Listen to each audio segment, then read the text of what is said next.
Admiral Kethra of the Dominion fleet stood on the command deck of his flagship, watching the tactical display with growing confusion.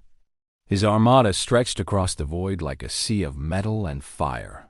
1,000 warships, each carrying weapons capable of turning moons into dust. They had conquered 17 star systems in the past cycle alone. No species had ever stopped them. No force had ever made them retreat. But now, a single vessel blocked their path to Earth. The ship was massive by human standards, but compared to the Dominion fleet, it was nothing more than a grain of sand against a mountain. The Terran carrier sat motionless in the darkness of space, its hull painted with strange markings that the Dominion translators identified as TC, Unconquered Spirit. Kethra made a sound that passed for laughter among his species. His 4 eyes narrowed as he studied the readings. 1 carrier. The humans had sent 1 carrier to face his entire fleet. Either they were insane, or they had already accepted defeat, and this was some foolish gesture of defiance. "Open a channel," he commanded his communications officer. The screen flickered, and a human female appeared. She wore a simple uniform, dark blue with silver markings. Her face showed no fear, no worry, no panic. She looked at Kethra as if he were an insect that had wandered into her home. "I am Admiral Sarah Chun of the Terran Carrier Strike Group," she said. Her voice was calm, almost bored. "You are entering Terran space. Turn your fleet around and leave. This is your only warning." Kethra leaned forward, his massive form casting shadows across the deck. 1 ship against 1,000? "Human, your species is known for many things, but I did not think stupidity was among them. Surrender now, and perhaps we will make your deaths quick." Admiral Chun smiled. It was not a friendly smile. It was the smile of someone who knew something that others did not. "We do not surrender," she said simply. "We are human. We do not know how."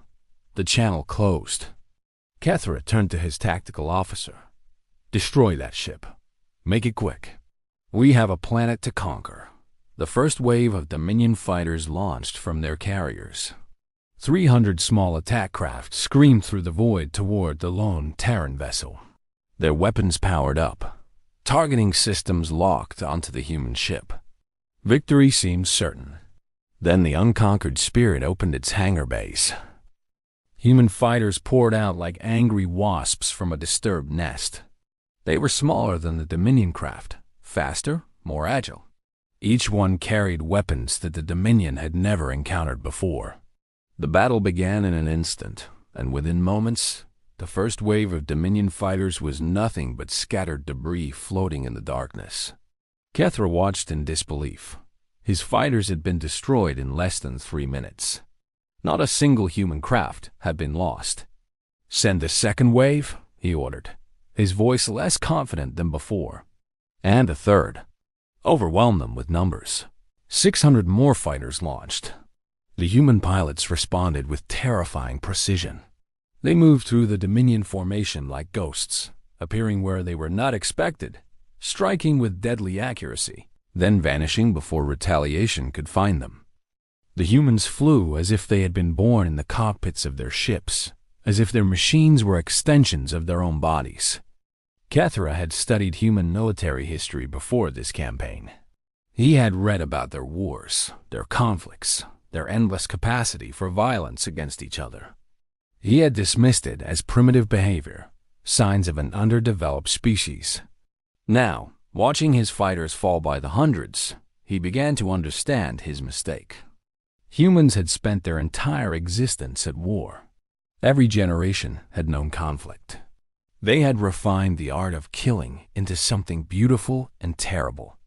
They did not fight like other species, following rules and patterns that could be predicted. They fought with creativity, with adaptability, with an almost artistic approach to destruction. The Unconquered Spirit itself began to move.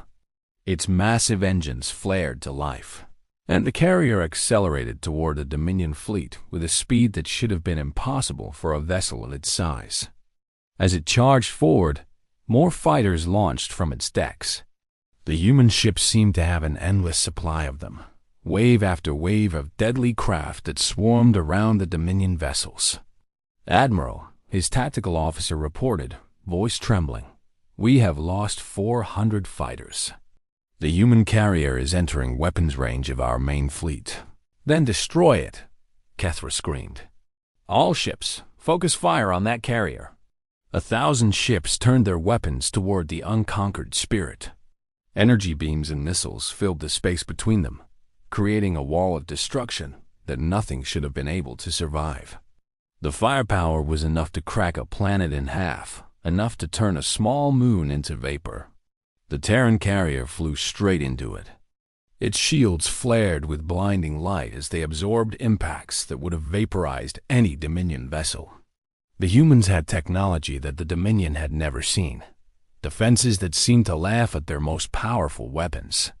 The carrier emerged from the barrage with its hull scorched but intact, its weapon systems already acquiring targets. Then the unconquered spirit returned fire. Admiral Chun stood on her bridge, watching the tactical display with cold satisfaction. Her crew worked around her with perfect efficiency, each person knowing exactly what to do without being told. This was what made Terran carriers so dangerous. It was not just the technology, though that was impressive enough. It was the people who operated them. Every member of her crew had trained for years before being allowed to serve on a carrier. They had been selected from millions of applicants, tested in simulations that would break weaker minds, forged into something harder than steel. They were the best of the best, and they knew it. "Launch the second fighter wing," she ordered. "Target their command ships.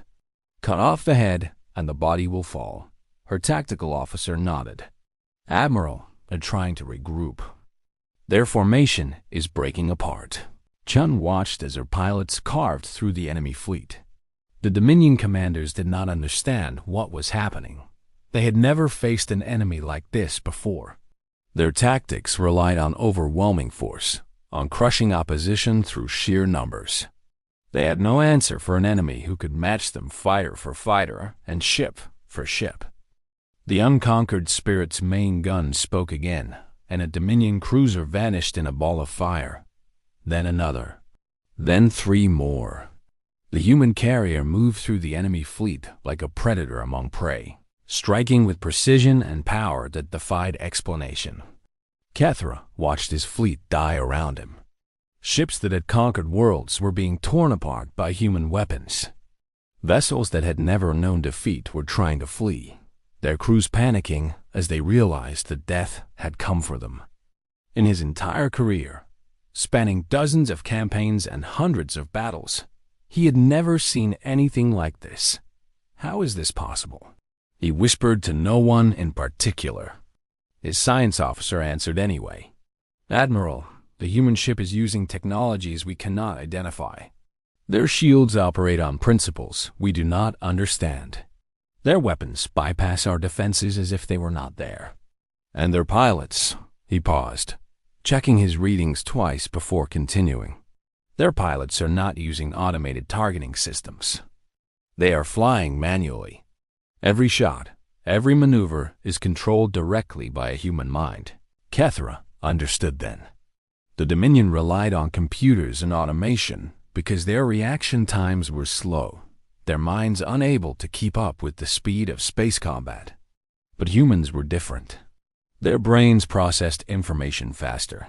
Their reflexes were sharper. Their ability to adapt in the middle of combat was unmatched by any species the Dominion had ever encountered. The humans had turned their own limitations into strengths. They had built ships that amplified their natural abilities, created weapons that responded to thought as much as touch, developed tactics that no computer could predict because they were based on intuition and instinct, rather than logic and calculation. 3 hours into the battle, 400 Dominion ships had been destroyed.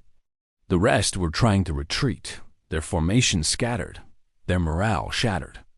The unconquered spirit pursued them with cold efficiency, picking off stragglers, ensuring that the message would be clear to any who survived. Admiral Chun opened a channel to the Dominion flagship. Kethra appeared on her screen, his four eyes wide with what she recognized as terror. "Your fleet is defeated," she said, her voice still calm, still controlled. "You came to conquer our home. You thought we were weak because we sent only one ship. You were wrong." Kethra's voice was barely a whisper. "What are you?" Chun leaned forward slightly. "We are human. We have fought each other for 10,000 years. We have survived plagues and famines and disasters that would have ended any other species. We have split the atom and walked on other worlds. We have looked into the void and refused to blink." She paused, letting her words sink in. "One carrier equals 1,000 of your ships because our ships are crewed by humans. That is the only advantage we need." The channel closed for the final time. By the end of the day, only 50 Dominion ships remained. They fled back to their territory carrying tales of the battle, spreading word of the humans who could not be defeated, who fought with a fury and skill that defied understanding. The Dominion never attacked Earth again. In the decades that followed, the story of the unconquered spirit spread across the galaxy. Other species heard about the lone carrier that had faced 1,000 ships and emerged victorious. Some doubted the tales at first, believing them to be exaggerations. Then they met humans for themselves and understood that the stories were, if anything, understated. Admiral Sarah Chun retired from service 10 years later, decorated with honors from a dozen worlds. She never spoke publicly about the battle, never boasted about what she and her crew had achieved. When asked about it, she would simply shrug and say that they had done their duty, nothing more. But those who knew the truth understood what had really happened that day. A single ship had changed the course of galactic history. A single crew had shown the universe what humanity was capable of. And a simple message had been sent to any who might think about threatening Earth in the future. Humans were not to be underestimated. Ever. The unconquered spirit was eventually retired from active service, turned into a museum ship that orbited Earth as a reminder of that pivotal battle. Millions visited it every year, walking its corridors, standing on its bridge, trying to understand how one vessel and its crew had accomplished the impossible. But the answer was simple, really. It was the same answer that had driven humanity forward since they first stood upright on the plains of Africa. They had refused to accept defeat. They had refused to surrender. They had looked at impossible odds and decided that those odds were wrong. That was the human way. That was why one Terran carrier would always equal 1,000 enemy vessels. Not because of technology or tactics or training, though all of those mattered, but because humans simply did not know how to lose.